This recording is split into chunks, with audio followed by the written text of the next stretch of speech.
Rusty Quill presents The Magnus Archives.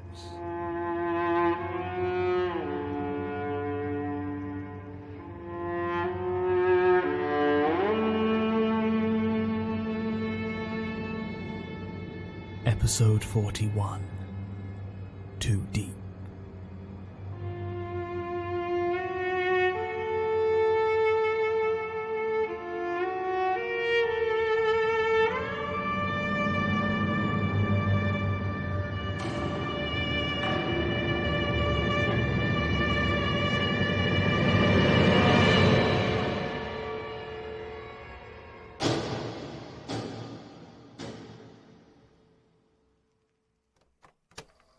Statement of Jonathan Sims, Head Archivist of the Magnus Institute, regarding exploration of the tunnels recently discovered below the archive.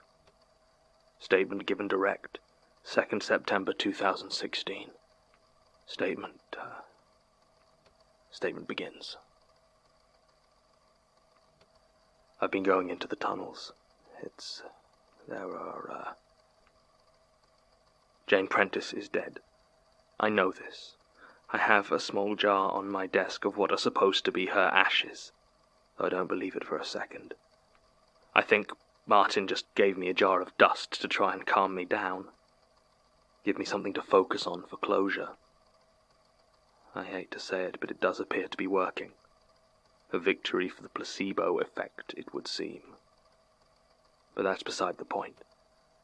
The worms have been cleared and incinerated, the floors and walls repaired, and the archive looks remarkably like it was never attacked at all. Unlike me. I've healed enough in the last month to return to work, but I'm told it's unlikely the scars will ever truly fade. Tim is still signed off. Truth be told, I could have stayed away longer. Probably should have, but I don't think the boredom was good for me. I tried to come back earlier, but Martin wouldn't hear of it. Almost threw me out of the archive. Is he hiding something? No, of course not. He's probably just legitimately concerned for my health. Why do I still feel like I'm being watched? I'd just about convinced myself it was Prentice, watching me in secret while she filled the walls with her writhing hordes. But no. She is dead. And gone, and still, whenever I talk into this damn thing, I feel this. I'm being watched. I know I am. I'd think it was some aspect of the recorder itself, but it still happens even when I'm just reading these files. Not as strongly as when I'm recording them, perhaps, but still there. Is it... You know, I always despised those witnesses who rambled on, unable to stay on topic, couldn't give a concise statement. Yet here I am, mumbling my vague suspicions of being watched and completely ignoring the reason I'm making a statement of my own. I have been exploring the tunnels. It's been a couple of weeks now, from before I was officially back. If you listen to this, Martin, I'm sorry. I've gone behind your back to explore the tunnels on several occasions. I took the key from Elias's desk some time ago. I don't think he noticed. Since Martin stopped living in the archives, I've had ample opportunities for exploration by night. Part of me still wonders if going down there after dark was more dangerous, but the pitch black of those tunnels will be no different in the daytime. The only light down there is what you bring yourself. The first time I attempted to explore them, I had no idea. I brought one torch, and that was it. The lights in the archive were off when I arrived at the Institute. I hadn't been down here since it was full of worm carcasses. I'd never explored down here by torchlight, and the shadows were starker than I had anticipated. Every time I walked between the shelves, I swear I would see movement out of the corner of my eye. But when I turned, there was nothing. Obviously, there was nothing. Then I came to the trapdoor. If Sasha hadn't thought to clearly mark it with hazard tape, I'm not sure I would ever have found it again. But there it was. It took several minutes of fumbling before I was able to figure out how to lift the concealed handle and expose the lock, but I managed it. The key turned with a click that I found oddly satisfying, and I pulled it open.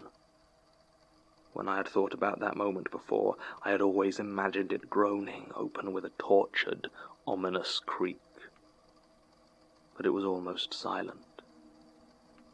It glided open as though on freshly oiled hinges, with only the faintest puff of stagnant air being released from beneath it. The opening was utterly black, with the faintest hint of decay in the cold, clammy air that rushed out of it. The stairs down it were steep, far steeper than I remembered them from when I had first climbed out. But those memories are unreliable, and tinged with other, more potent experiences. I turned the torch on, and was pleased by how easily it penetrated the darkness, illuminating the rough grey stone below. I was expecting my torch to be met by hundreds of decaying worm husks, but the passage seemed to be empty. I headed down into the tunnel, closing the trapdoor behind me.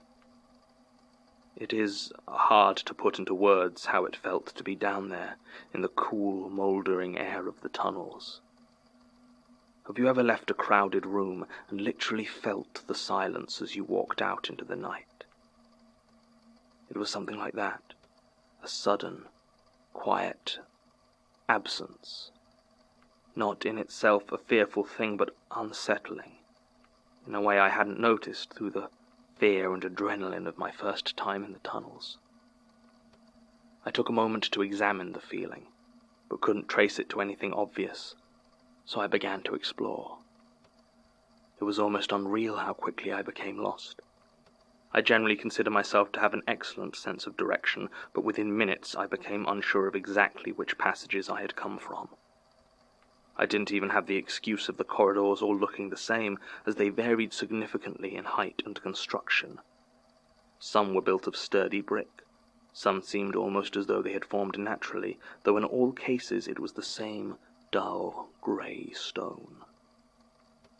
To call it a maze wouldn't quite be accurate, as a maze is designed. It is set out with an obvious goal, even if that goal is to confuse and disorientate. This place, it felt, more organic in its unpredictability, as though it had been intended to be used, to be travelled, but had gotten twisted somehow. I found spaces that seemed intended as rooms, but without doors. Elsewhere there were doors that seemed simply attached to the walls. Most of these were firmly shut, though some opened to reveal the flat grey stone behind. Only a handful I opened had actual rooms behind them, and in every case I found myself wondering whether that was where Martin had found her. There was no way to tell. Even when the police finally found Gertrude's body, they took it, chair and all, as well as all the tapes. Evidence, they said. And they might be right, though I don't envy them the task of going through all of them. There must have been hundreds. No, I suppose in some way I do envy them. They are an insight into my predecessor's time here, something I desperately want to know more about. Whatever's on them, it must be important, because either she chose to hide them down here, or whoever killed her did. Either way, I have a feeling it isn't something the police are going to understand. I half hoped to stumble across a lone cassette lying in one of the corridors, dropped and overlooked, but there was nothing. Just dark and empty tunnels, silent and unwelcoming. I foolishly didn't think to make a note of the time I entered the tunnels, so it was hard to say how long I had been down there, or how far I had gone when I found the first of the worms. But it can't have been more than a half hour. They were long dead by then, shriveled, stringy things like discarded sausage casing. It was odd to see how clear a line there was between the wormless tunnels and those where they lay rotting. A clear line beyond which the cleaning crews had decided not to advance. When I crossed that line, I half expected the corpses to spring to life, turning their squirming heads towards me with a predatory lunge. But they were still. Nonetheless, I went slower through those deeper passages, picking my footing carefully so as not to touch them. The air was colder here, suffused with the faint tang of rot. I began to wonder how much battery I had in my torch. I had put a fresh one in before my expedition. I'm not stupid, but the more I thought about it, the more I realized that I don't actually know how long batteries last for continuous use in a heavy-duty torch. I hadn't even been down there an hour, but already it felt like the light it cast was weaker, somehow, and I realized how unsure I was of my exact route back. I decided I would rather cut my first trip unnecessarily short than risk being trapped down there without light. So I turned back. It was almost impossible to retrace my steps. I tried to remember my route using what vague oddities I could remember as landmarks, a burned door, a particularly warped corridor. But trying to find them again was useless in the winding passages. In my increasing panic to find the way out, I almost forgot the things I had originally gone down there to look for. Then I found the circle of worms. When Tim had first described it, I had only half believed him. I'm sorry, Tim, if you're listening, but the CO2 had done some strange things to you at that point. He had the right of it, though. By the time I found it, there was little left but a thick carpet of dead worms, but a few were still embedded in the wall, providing the clear outline of a circle. The ceiling was higher here, and all told it must have been about 10 feet in diameter. Its size was not the most disconcerting thing, though. Inside the circle, the stone was wrong, somehow. Solid, but oddly wavy, like chocolate that's melted and then rehardened. It took me a minute or two to work up the courage to wade through that shallow sea of filth, but I did. And when I touched the warped wall, it felt soft and porous, but stable. I turned and left, but not before noting that another path also appeared to have been pushed through the worms on the floor, though when it had happened or who had made it, I couldn't say. It took me almost another hour to find the trapdoor again. My torch showed no signs of giving up, but I was still on the verge of panic. My hands were so slick with sweat that I fumbled several times with the handle before finally pushing it open bodily and falling through it onto the floor of the archives. It was about 3 a.m. by that time, and I had managed to open a few of my partially healed wounds, so I headed home to rest. It turned out the trip had taken far more out of me than I had thought, and it was almost a week before I felt like I might be up for another excursion. This time, however, I decided that I was not going to take any chances. I packed 3 torches, with enough replacement batteries to last for days, food and water in case I was down there longer than expected, a box of white chalk to clearly mark my way, and the largest knife I was able to buy at short notice. The first time down there I had, on more than one occasion, been almost certain that I could hear sounds of movement from further into the tunnels. At the time I had convinced myself it was simply a combination of echo and my mind playing on my fears, but on the chance there was something down there, well, I had my doubts how effective a knife would be, but it certainly eased my mind. Beyond that, I made sure to take one of the smaller CO2 fire extinguishers from the archives.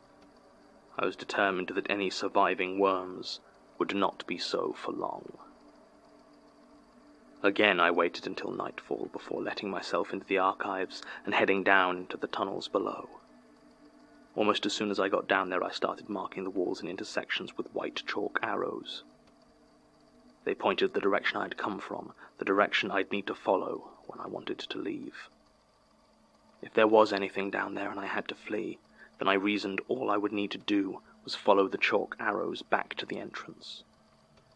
For a while this worked. Once or twice I discovered I had inadvertently made a loop or gotten turned around and was facing one of my earlier arrows, but it was a relatively simple matter to correct it. I also set up my watch, so I had a clear idea of how long I had been down there. After a half hour I had gotten far deeper than I had in my entire first expedition, and gotten past the empty area into the tunnels still lined with dead worms. And then beyond them, to those tunnels wholly empty and, apparently, undisturbed since the days of Millbank Prison. I had done what research I could on Millbank. First proposed and designed in 1799 by Jeremy Bentham, a philosopher who wished to test his theories of the panopticon prison, where cells would be arranged in a circle around a single central guard tower, so all cells were observable at once. It was to have 6 such areas, arranged in hexagons, giving it from the air the shape of a vast, angular flower. It's not clear why that original plan was abandoned, but from 1812 onwards, a succession of other architects were brought in to try and finish the project. Finally, 3 years later, they brought in Robert Smirke. He saw the project to completion in 1821 with a design remarkably similar to Bentham's original. However, whereas Bentham's would have been geometric and easy to navigate, Millbank Penitentiary as it was built was more often described as an eccentric maze, twisting corridors, doors at strange angles and narrow passages so poorly lit inmates would need to feel their way along. Throughout much of the 19th century it was where prisoners were kept before transportation to Australia, and the brutality of the jailers was said to be second to none. Its position on what was then marshlands hardly helped, with sickness and disease rife within their walls. It was a huge complex, covering much of what we now call Chelsea, and when it was finally closed in 1890, it was demolished, flattened, which meant that what I was in now couldn't be the old prison itself. It had to be something built below it. And it was this that gave me such pause when I found the first set of steps, leading even further down. They were stone, spiraling into the darkness at an angle so steep it made my legs weaken slightly. The steps led higher as well, but after a few meters disappeared into the solid stone of the ceiling. I made a note of their location and carried on, keen to explore as much of the first level as possible before going any deeper. It was becoming very apparent that these tunnels must have covered the entire area of Millbank, or even further, and there was every possibility that they continued for miles. I had seen little down there of note thus far, something I will admit gave me a pang of both disappointment and relief, and took a short break to drink some water and compose myself. It was shortly after this I found the next staircase. It was identical to the first in material, in construction and look. It was the same in all but one detail. The large chalk arrow pointing downwards. I'm sure I don't need to say that I had not drawn it. My own arrows were jagged, workmanlike things. This was curled and neat, pointing the way with a flourish. That was when I heard the noises again. They could have been footsteps, I suppose, but if so, they were soft, quiet. Was someone running around those tunnels barefoot? I froze in place and listened, but the noises did not return, and I gripped my knife. I am not a brave man. I believe I am starting to come to terms with that fact. But I am, in certain circumstances, a very stubborn one. And there was something inside me that made the decision that I would rather die at the hands of some tunnel-dwelling beast than work above without knowing what it was. Maybe I'd be lucky and find a crazed, gun-wielding madman a convenient killer for Gertrude. I can almost hear my assistants chiding me for not turning tail and running there and then, but it's hard to fully explain the borderline mania that gripped me when I saw that arrow, mocking and inviting all at one. I was not so foolish as to run down the stairs, but I descended them quicker than was safe. Down and down and down they went, each rotation revealing more tunnels and doors, but I saw no sign of reaching the bottom. I had gone down about 4 levels, when my torch caught what I thought was movement in the corridors beyond. I left the stairs in pursuit, but was unable to find any sign of life. Or death, I suppose. Only an empty wine bottle. The label all but rotted away, but the year was still legible as 2003. The passages here were more pronounced in their difference than the ones further up, some being so irregular and seamless as to almost seem organic, while others were almost unnervingly square and regular, with sharp angles and precisely laid bricks. It was in one of these that it happened. I had continued to mark my route with chalk and was scratching an arrow into a particularly flat wall, when I looked up to see the turning ahead of me was no longer there. Instead, there was simply a dead end. I could find no sign that there had been any movement, nor had I heard anything. I turned back and immediately noticed that the wall opposite me was closer than it had been before. I took a step back in shock, and my feet hit the wall behind me. The passage was getting narrower, though I could not see any movement. I stood completely still, and for several seconds there was silence. Then, from somewhere in the darkness, I heard a single word, clear as day. Leave. It was spoken simply, without intonation or threat, just a command. So I did. I began to shuffle back as quickly as possible the way I had come, keeping my eyes open as long as I could, as every time I closed them the wall seemed to get even closer. By the time I reached the stairs back up, it had almost pinned me. I fled back up the stairs, followed the arrows I had left back to the trapdoor. It took me barely 10 minutes, but I was moving faster than I would have thought possible in those cramped tunnels. I locked the trapdoor behind me, and placed the heaviest objects I could find on it. I have not been below the Institute since then. It took no small amount of consideration to decide I should officially make a statement. I did not think to bring the tape recorder with me. I suppose I've gotten out of the habit during my recuperation. I am no closer to determining what is lurking down there than I was when I started. If anything, I have more questions. Why point me downwards only to then demand I run back? Was it some sort of trap? A test? I don't know. But right now, finding whatever secrets might be lurking in those tunnels is my primary concern. End recording.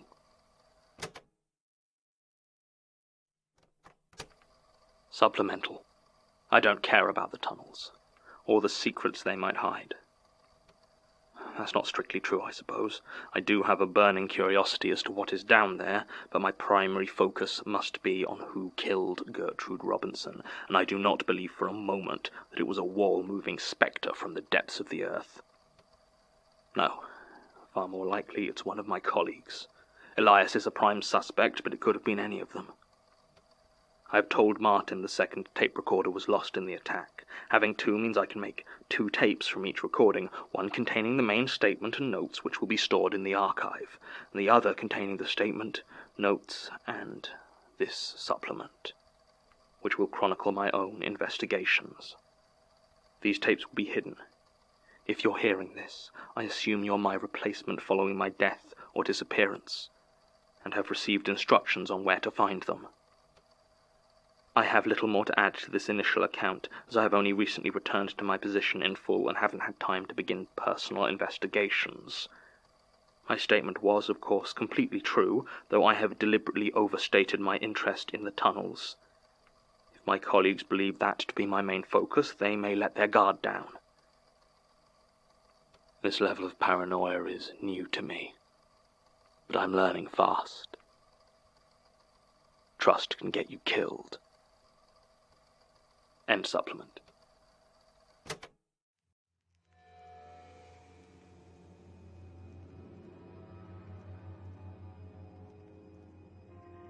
The Magnus Archives is a podcast distributed by rustyquill.com and licensed under a Creative Commons Attribution Non-Commercial Share-alike 4.0 international license.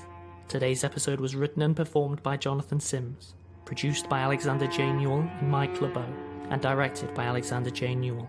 To subscribe, view associated material, and make donations, visit rustyquill.com.